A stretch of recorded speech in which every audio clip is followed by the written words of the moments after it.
In our next lesson here, we're going to learn how to do inverse transforms and how to find transforms of derivatives. And with that, we will be able to begin solving some differential equations using the Laplace transform method.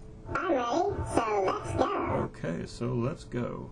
Well, every Laplace transform has a corresponding inverse transform, notated L inverse of f of s, like that.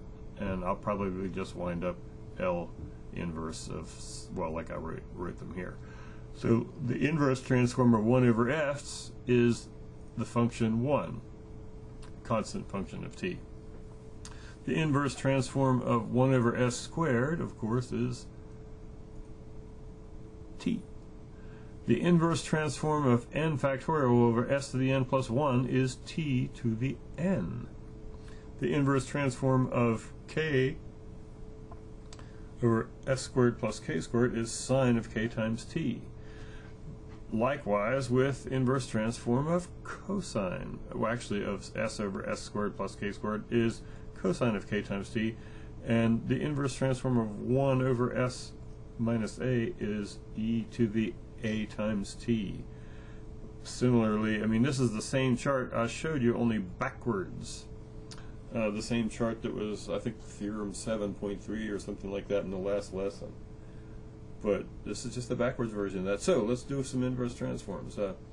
How do you find the inverse transform of 1 over s to the fourth? Well, you say, well, that's like this one, only n would be equal to 3. But the problem is, we don't have 3 factorial in the numerator. So what would we have to do? We'd have to put 3 factorial in the numerator. So we would just use the linearity of this thing and multiply it by 1/6. See, 1/6, put a 6 here and a 6 out here in front of this. So there's the 3 factorial we needed. So t cubed over 6 is a Laplace transform of 1 over s to the fourth. What about a Laplace transform of 3 over s plus 2? Well, that would be kind of like this, only with a equal to -2, so e to the -2t. But what's that 3 doing there? Well, it's just going to be 3 times e to the -2t. So I hope you can see that. The 3 factors out, so we're using the linearity of the Laplace transform. Now, what about this one? This one looks a lot more complicated, and yes, indeed it is. But first of all, you have to think of this as 2 separate fractions, s over s squared plus 5 and -2 over s squared plus 5. So then what would we do? Well, after we have done this, then in order to make this into a square root of 5, we could take that 2, right, and factor it out, that -2 actually, and factor it out, and divide by square root of 5 so we can make that square root of 5 here. We want that to be the square of this number, see?